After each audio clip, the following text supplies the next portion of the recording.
Hello there, Mr. Sutton here, bringing you the IM3 Honors Chapter 1, Quiz 3 Post-Practice Number 2 solutions on factoring. In this one, we have a riddle to solve. Let's take a look at that. So here's our puzzle we're trying to solve. What should you say if you see a tall wrought iron tower in Paris, France? So you don't confuse it with Paris somewhere else, I guess. The idea here is we've got 12 polynomials that we're supposed to factor, and then find the answer down below. Once we find the answer, whatever two letters go with that answer, we're going to put those two letters above the problem number in the blanks below. So if I do question 1 and I find that the answer is, for example, this ET one, I would put an ET above 1 right there. I don't know if that's the answer, but we're sure going to find out. So let's get going. So for all these problems, the idea is we need to factor them using a variety of techniques. These are all fairly challenging problems, but one technique I always like to look at first is taking out a common factor. If you look at the answer choices here, there's a lot of them where common factors appear to have been taken out. And if that doesn't work, we'll use AC method. So for this particular one, I can't take out any common factors, so I am going to go with AC method. Just to review that, we take the first and the last coefficients and multiply those together. So 3 times 24 gives me an AC value of 72. And then we try to figure out factors of 72 that add up to this middle coefficient of negative 17. Whatever those numbers are, we're going to split negative 17 up into those numbers and then use factoring by grouping. So what are some factors of 72 that add up to negative 17?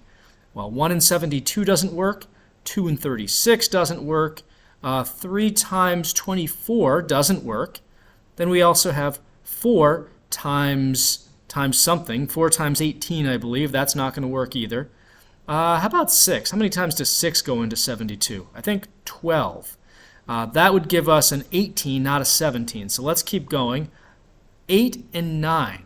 8 and 9 actually adds up to 17. So if I make those both negative, we can get this to work. So let me split this up then into minus 8n minus 9n.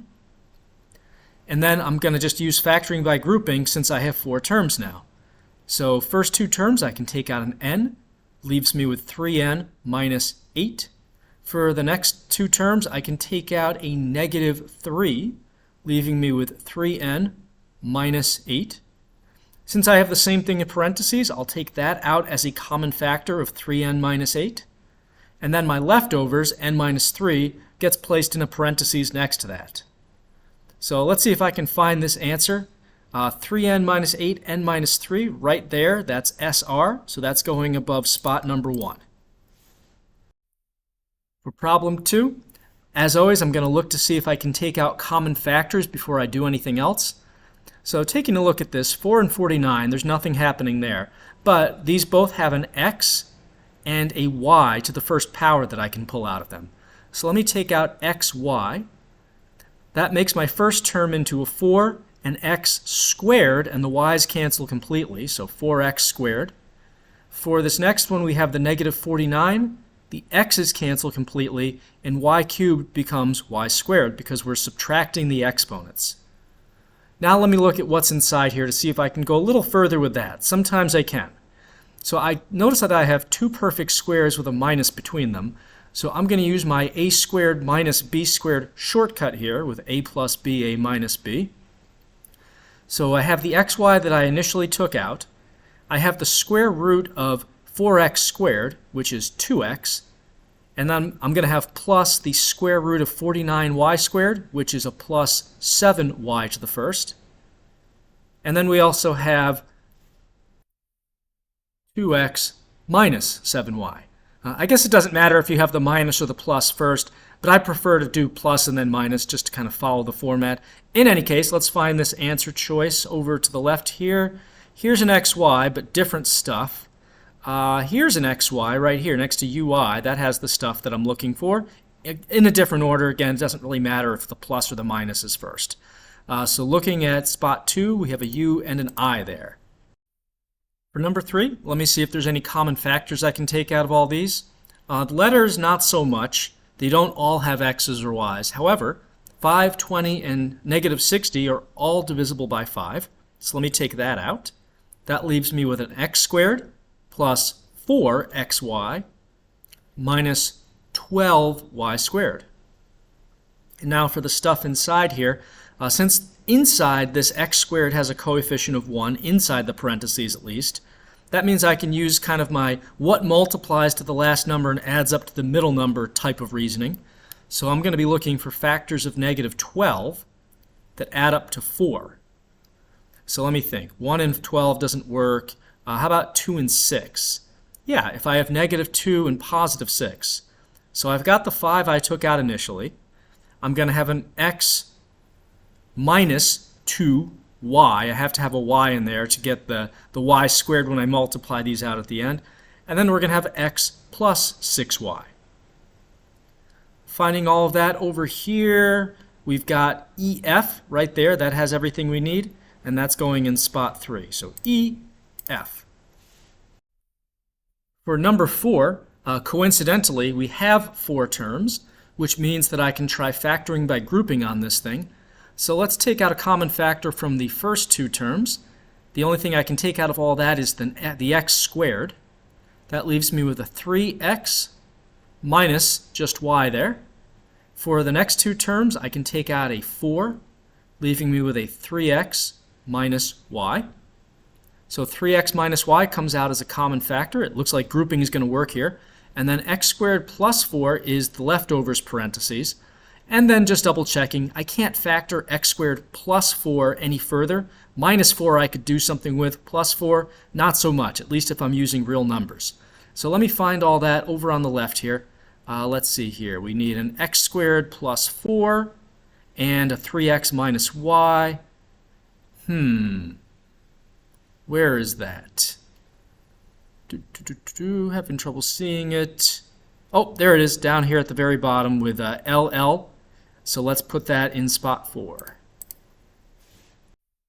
For number 5, let's see what common factors I can take out of this. Looking at the numbers 2, 3, and 20, nothing I can do there. But we have an x to the second power, that's the lowest power, so I can take that out of all 3 of those. And I also have a y in all 3 terms. Let's take that out. All right, let's see what's left over now.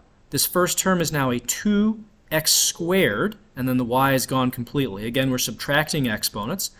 Minus 3x to the first, and then no y. Minus just 20. X squared y is gone completely. Can I factor the stuff inside here a little bit more? I don't know. Let me try my AC method.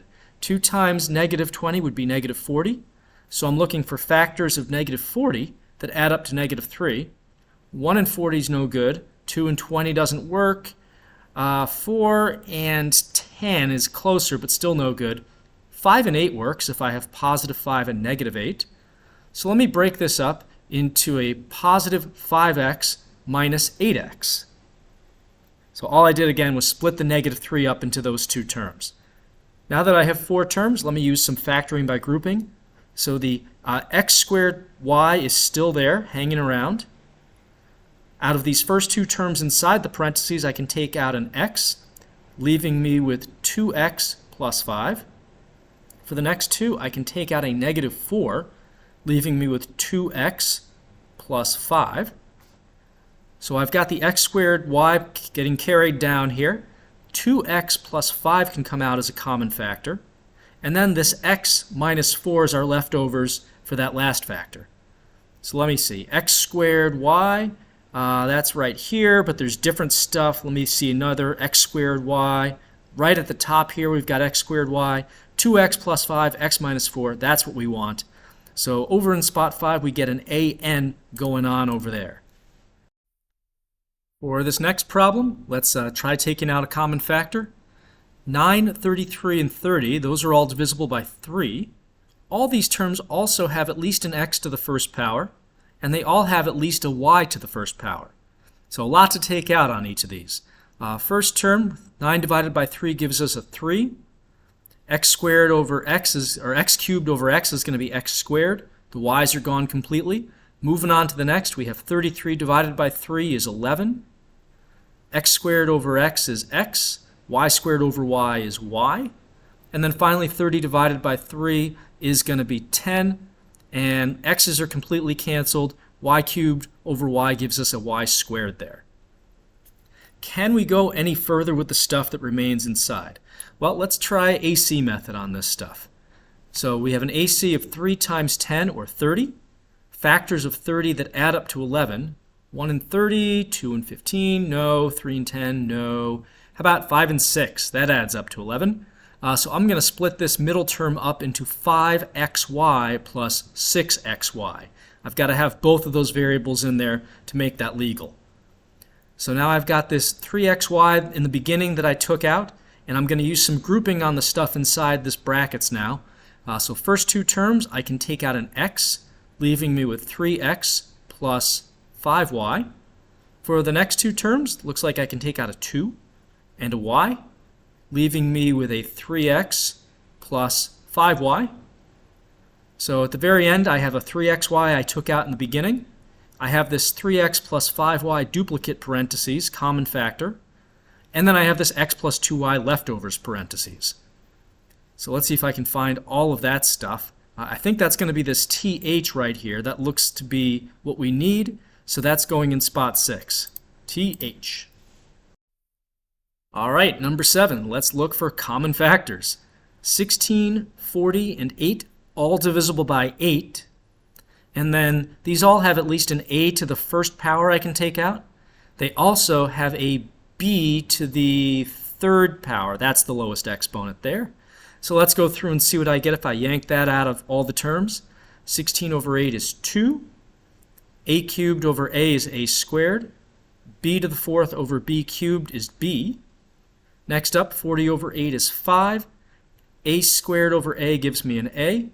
B to the fifth over b cubed is going to be b squared, subtracting the exponents. And then finally, the 8, the a, and the b cubed cancel completely on this last one, giving us just a plus 1. And now, can I go any further with the stuff inside? Well, if I can, it would be AC method. 2 times 1 would give me an AC of 2, and then I'd be looking for factors of 2 that add up to 5. But that's impossible. The only factors of 2 are 1 and 2, and that does not add up to 5. So this is actually as good as it gets. So let's see here. I see the 8ab cubed, and then we have all this stuff with te, so that's what I'm going to go with. We had something similar down here, but the exponents were a little bit different. So if you look closely, te has all the right exponents in all the right places. So that's going in spot 7 right there. For number 8, they actually are getting us to use another factoring method. This one, we'll notice we have a t to the fourth, a t squared, and a 36. This is not a true quadratic, but it's something in quadratic form. You can actually pretend it's a quadratic and treat it as such, only instead of using t, you're going to use t squared to get this result here. So we're going to be looking for factors of 36 that add up to negative 37. Basically, I'm doing what I would do if this were just t squared minus 37t plus 36. So factors of 36 that add up to negative 37.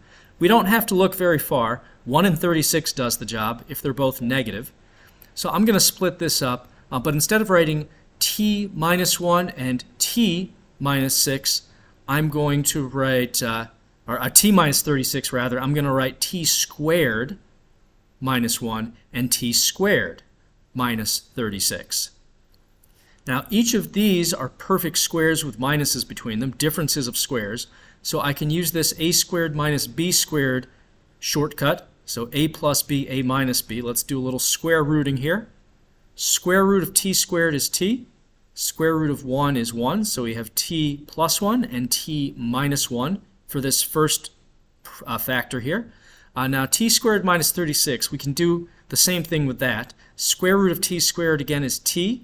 Square root of 36 is 6. So t plus 6, t minus 6. And that's pretty easy to spot. That's right here. It's the only one with 4 different parentheses. So that's yq going in spot 8. So y and q. For number 9, let's see if there's any common factors I can take out here. Definitely a 2. And also an a and a b. Those we have at least a and b to the first power.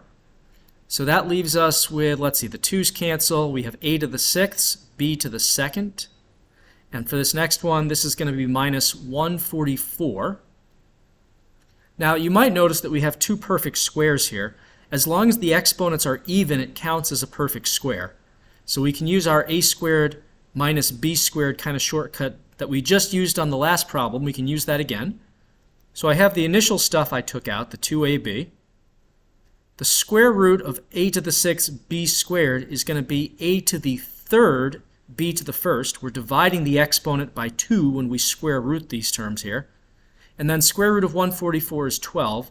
So we have this plus 12 and a cubed b minus 12. And can I get all that over here? I see that right here, actually. AT. I spotted that pretty quickly. So we have an AT going in spot 9 right here. All right, on to number 10. First thing I'm going to check is, can I take out common factors? Not for all these terms, but since I have 4 terms, I'm going to try to use factoring by grouping right away. So for the first 2 terms, 35 and 5, I can take out a 5 from both of those, and also take out an a. They at least have a to the 1st power. So 5a leaves me with a 7ab minus 1. Next up, these last 2, all I can take out is a b, and I'll take out a negative b. If the third term's negative, I always take out a negative. That leaves me with a positive 7ab, and then this is a minus 1 if I take a negative b out of that. So it looks like 7ab minus 1 is my common factor. 5a minus b is my other factor. And let's see if I can find all of that. Let's see, I think that's right here, ul. So that's going in spot 10. For number 11, common factors. 6, 11, and 4 can't do anything there, but we have at least an a squared and a b squared for each of these terms. So I'll take out an a squared, b squared. My first term then will now be 6a squared, and those b squareds are gone, minus, we're going to have 11ab, subtracting 2 from each of those 3's. And then finally, this is a plus 4b squared. The a squareds are completely gone. Let me see if I can use AC method on the stuff inside there. 6 times 4 gives me a 24 for my AC. I'm looking for factors of 24 that add up to negative 11. Not 1 and 24 or 2 and 12, but 3 and 8 works if they're both negative. So let's split this up into a negative 3ab minus 8ab. And now let me go ahead and use grouping. Let me bring down the a squared, b squared right off the bat, just so I don't lose that. And now for my first 2 terms inside my bracket, I can take a 3 and an a out of both of those. That leaves me with a 2a minus b. For the next 2 terms, I can take out a negative 4b, leaving me with a positive 2a and a negative b there.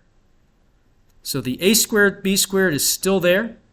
We have a 2a minus b coming out of all that stuff, and then 3a minus 4b is the leftovers. So let's see, a squared, b squared, 2 minus b, 3a minus 4b, we've got it all there. EA is going in 11.